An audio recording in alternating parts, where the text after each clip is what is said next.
Let me start and open just by saying, thank you to both Cody and Ezekiel for taking time out of their day to join us today, but also how great it is to be back. There was two things that came across when I talked to the team during the 3 months that we weren't here, and the two biggest things that came out were the two things that you heard from our players today. The lack of structure and the lack of camaraderie were the two things they missed the most. We had Zoom calls 3 times a week. We met football-wise. We talked terminology. We tried to instill a new defensive terminology. We tried to do everything we could mentally. But for our players, I commend them for the incredible adjustment that they made of having to not be able to be in the building and losing their daily structure and routine that you fall into and building their own. I would say academically, when I look at, we had a 297, was it 29? I think it was a 297 GPA, which is the highest GPA we've had as a team, just 0.03 away from a 3.0. They did a great job academically with the commitment they made in the classroom, and I was really proud of the way they stayed in touch with each other. They reached out, and the way they worked while they were gone. So I think that as much as nobody wanted to be away for the 3 months, but I was really proud of the way this football team handled it. What happened from the day we were supposed to start, maybe an omen in itself, on Friday the 13th is when spring practice was supposed to begin. I believe it was on the 12th that we were told we weren't able to practice, and we were sent home that day. And as Cody said, I remember having the team meeting and saying, right now we're going to push it back for a week. We're going to see what's going to happen. So I think we're going to be able to start next week. We'll adjust the schedule, move the spring ball back. We'll move the spring game back a week. We're going to get everything in. We're going to be fine. And next time we were together, we really haven't all been together since then yet, but it's now been 3 months. So it's great to have the players back. It's great to see their smiling faces. It's great to see them, many of them, back in Ruston and have the opportunity to get into the building and do some voluntary workouts. So that's all been really positive. I'm answering some of the questions. In missing spring ball, the biggest thing where I think it affects us, in Zeke's comment, nobody was injured. I think that's a real positive, that nobody was injured during spring ball. We didn't have a season-ending injury. But I think when we talk about this team and developing a program, it's that word you hear used around here quite a bit, development. When Kenneth Dixon left, everybody said, how are you going to replace Kenneth Dixon? Well, there's a young guy named Jared Kraft who's behind the scenes and working hard and growing and developing his game fundamentally, physically, mentally. And when Kenneth left, it was his turn to step up. Same things happened here with quarterbacks and with defensive ends and some defense alignment. Some of the great players that have left here, everybody says, how do you replace that guy? And it really comes down to development. Where I think missing spring practice hurts us is the development individually of the players fundamentally, and the development of our football team, and having the opportunity to put in new defenses, new faces, who are the starters. We have 3 names at quarterback right now that are competing for the job, and we came out of April and we're not any closer to identifying the starter as we were when we started. Those are the setback things that'll probably hurt us the most. The positive with it is nobody had spring ball. There's a lot of people that didn't have the opportunity to get that development time. And so really what this is going to come down to is who worked to stay in shape, and who's going to make the most of their time when we are able to get back on the field and get started. And I know the NCAA is making a vote this week. Hopefully the new calendar will come in and we can start doing some workouts, some mandatory workouts in July, and get everybody here and get the entire football team together so we can start building the 2020 football team with the signees and all the freshmen and everybody that's here for a voluntary workout. So excited about that. What other questions? What other questions could I answer for anybody? Yes, sir. Yes. You mentioned development. Having a new defensive coordinator here and not have that early period to get used to one another, how much time did it take for all the defense to get acclimated to the new DC? Well, I think it probably would have been easier a year ago when you had 9 returning starters that had played a lot of and had a lot of experience. I'm probably more concerned about who the 9 new faces are that are going to be in those positions than I am how will everybody get acclimated to David Blackwell's defense. As I said earlier, we're able to sit down and Zoom and acquire information and have position meetings. What we haven't been able to do is get on the field and play. And that's really, just as I talked about the quarterback situation, we could say the same thing about the safety position, the corner positions, the linebacker positions. All 3 linebackers graduated, and James Jackson, Colin Scott. Colin Scott, Connor Taylor, those guys are all gone. Who's next? Well, there's like 3 guys at every position that are competing for that. And on offense, we may have 1. Granted, it's kind of an important part of the equation, the quarterback. But on defense, I'm more concerned about who those 9 starters are going to be and the time that we get to really develop the depth chart and get those guys ready to play together.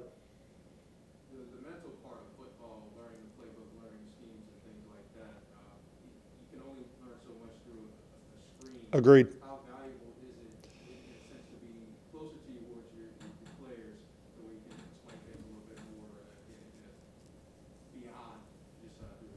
No, I think it makes a difference. I've always said that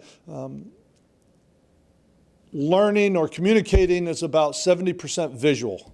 And that's why I think we utilize Zoom as much as we did as a football team, position-wise, team-wise, unit-wise, because I believe it's important to get in front of people, but there's nothing like getting in front of somebody. There's nothing like being able to communicate and stand in front of somebody and look him in the eye and understand, does he understand what I'm saying? If not, all right, let me put it another way. Let's put it this way. Let's go back and talk about if you understand what the safety's doing, maybe that'll tie the corner in. So there's a lot of things that I think it's very difficult to replace face-to-face contact. But I will say that learning it is part of the equation. Actually going out on the field and getting the reps and being able to process the information quickly is the game of football. And that's what I'm excited to do is have the opportunity to get this team out on the field. Football's a very physical game, of course. Yes. From a physicality standpoint with your guys, only having them being able to be under Kurt just for 2 months prior to you guys opening up the football season, is that enough time? No, yeah, I think I played in a day when everybody went home to work in the summer and you showed up in August, you got 3 days with the freshmen and you played. Now the game has developed since then. It's evolved since then. The year-round training certainly has made a difference. But I think the development, the job that these players did on their own, as good as we could do, I commend them. I thought they're committed. We've built this program with a culture of work.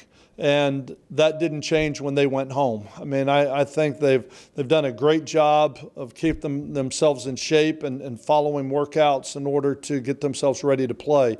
I'm on a national board that we put together the 8-week plan, the 6-week plan, and the 4-week plan, that we were prepared to exercise any one of them.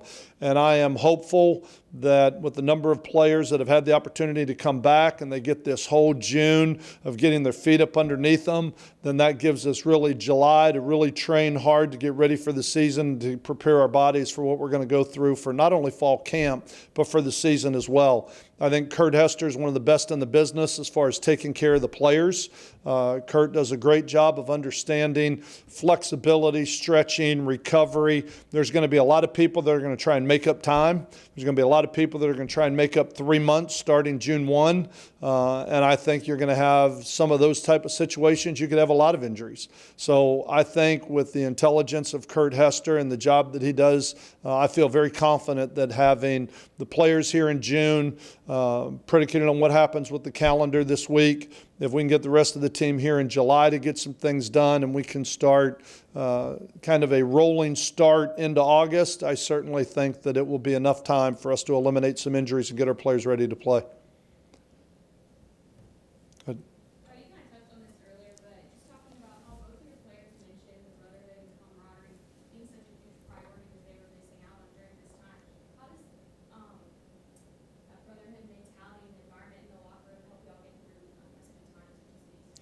Well, there's no doubt that togetherness, I mean, you look at it as the number one part of our plan. When we start talking about what it takes to win, we've got to be together. It's not about offense, defense, kicking game. It's not about seniors, freshmen. It's not about white, black. It's a brotherhood. And this room is a melting pot when you put 120 people into it that come from different backgrounds, different experiences, growing up differently, having to overcome different obstacles and hurdles. And I think what I've seen in the communication with this football team, the social things that are on the table right now, and the conversations, the positive conversations, the interactions, the willingness to stand side by side, arm in arm, and pull the rope in the same direction is encouraging. I think that's how it's going to bring about change. And I think that brotherhood was not just developed starting in January when the 2020 year starts. A lot of these relationships have been built over time. And I alluded to it earlier. Players come and go. Players have their life expectancy in college, their 4 years of playing time, but teammates last forever. I mean, those guys that played 5 years ago are still in communication with each other today. Guys that played 5 years ago are on the same Zoom call talking about the same issues. And these bonds, as Cody said at the beginning, go much deeper than football. These bonds are more about the people that are in this room, the relationships that are in this room. And I think the result is a team pulling the rope in the same direction where we've been able to have some success on the field. Chris? Mm-hmm. And, where were we in that discussion? And, is this the time to develop to see who the contenders are? Well, right now I believe there's 5 people in the room right now. When you look at the 2 freshmen and J.D. Head and Jackson Thompson, that I think need to come in and learn and grow and develop. And I think with the transfer of Luke Anthony, with Weston Elliott, with Aaron Allen, with those 3, you've got 2 guys that have been in this system, that know this offense, been in it for 3 years and 3 years and 2 years coming into this year. So I think there's some people there that have some experience, but I'm excited to get on the grass and to see where we are. There's been a lot of preparation mentally. How much Luke has been able to retain. I've never seen him throw a football in person, so very difficult for me to say right now who's the lead. Who's the lead? I think there's 3 people in that race right now, and I'm excited to get on the field and let this depth chart be determined out on the field when we can get there. Go ahead. I know that this decision may be way above you, but, say if you're coaching a football game in 2020 here at July Stadium, would you feel more comfortable seeing guys wear masks as far as fans go, or would you rather see, not as many fans show up in terms of cap attendance? What would make you feel more comfortable? I think we need to understand the landscape of where we are when we get to September. I say this 3 months ago, we were at March 1, and everybody was just getting home from Mardi Gras. And at that time, we didn't know about COVID. We weren't alarmed about COVID-19. And here we are 3 months later, wearing masks, being apart for 3 months, and just coming back together. Where will we be in 3 months? I certainly hope this curve will flatten out and everybody will assume their social responsibilities, and we can protect each other, and hopefully we can begin to move forward. I would love to see fans in the stands. I think it's part of the environment. I talk about this student section over here all the time, and the atmosphere and the environment and the electricity that it brings to Joe I. Stadium. I think the stadium is a structure, but it's the people in there that bring the electricity. And I think that as a player, it makes a difference when people are in the stands. So I would love to see that, but not at the expense of being irresponsible or unsafe or putting people in jeopardy. And so I think it's going to be interesting to see how it goes. I think it's going to be very interesting to see where we're going to be and what the landscape is going to look like when we get to September 1.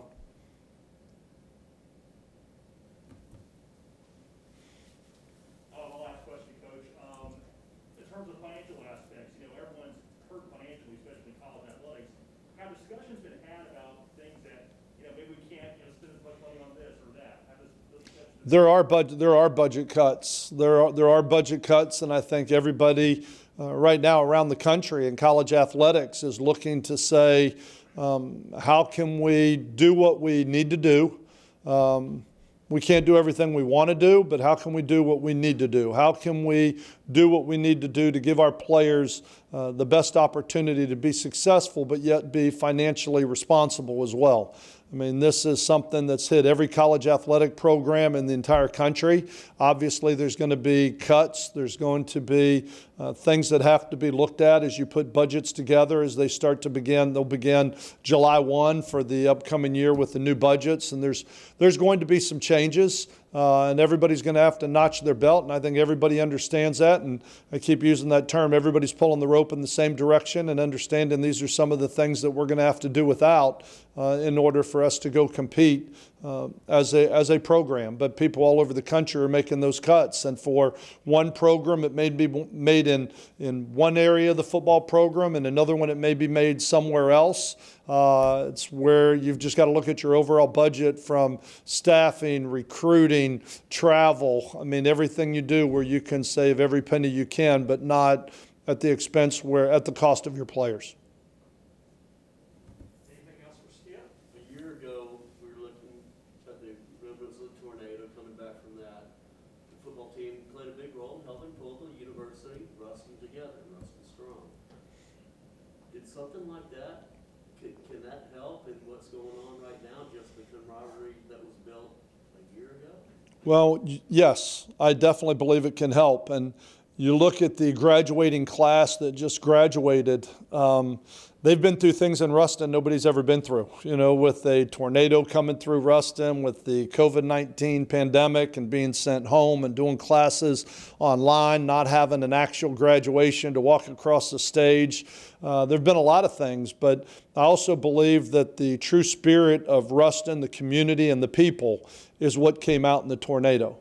And I think the same thing will be said of this when it's all said and done. I think everybody's going to do what they have to do to be socially responsible, to make this work. Everybody wants to be back. And I think it's going to be the people that make up the community, and the people are going to be the ones that, through this all, that's what will shine when this is all said and done. Nobody wanted to go home for 3 months. We would have loved to stay here and had spring practice and worked out. But this is also what we needed to do. And now we can't moan, groan, complain about it, make excuses for it. We have to roll up our sleeves and say, this is the hand we're dealt. How do we make the most of it? And how do we move forward and march forward? And how can many of our athletes and coaches and people that are in the athletic department help be a guiding light for many people that may have had more struggles? Just like this tornado affected some more than others, but yet it was everybody picking up our share and carrying it. And I think that's what you're seeing a lot right now, and what both players said about what's going on socially right now. That, you know what, we all have a role in this. We all have a role in this, and we all need to listen. We all need to be educated, but we all need to pick each other up and carry each other across the finish line with what we're doing right now. That's what a team does. Last one. Hey, Coach, since everything broke out with COVID-19, how has life changed for you personally? And again, personally, what kind of changes have you had to make? It's hard for everything that we talked about, not being around your players. And I, like the players, am a creature of habit and structure. And I wake up in the morning, I get my coffee, and I come to the office, and that's where your day starts. And then it goes from there. When you take that basic fundamental principle away, you're not getting up and going to the office. You have to find a way to manage it. I think that's where a lot of the Zoom calls, communication, and things like that, recruiting, we worked probably longer hours over this last 3 months than we had we been here, because when you're here, you go home. When you work in your home, hey, Coach, could you jump on this Zoom call at 8 o'clock at night? Done. And next thing you know, it's 10 o'clock and I got to go to bed. But the one thing that I do think, I hope for a lot of people as it was for me, that they can appreciate the value of family and having the opportunity to sit down at the dinner table with your family every night, to have everybody together and not have kids that were going to run here and go there, and I'm going to go do this and that, and a coach that's not at home or a father that's not at home because I got to travel here, travel there. Having the opportunity to have dinner at home every night, to have the family time. I started walking with my wife, and some of the conversations and communications that we were able to have, I think it was, I look back at this and those will be my memories for this time, were the family time that we had together while we weren't able to come to the office. Thank you all very much. Welcome back, everybody, and let's hopefully we can get this thing going back to normal as fast as possible. Thank you for your time today. Appreciate it.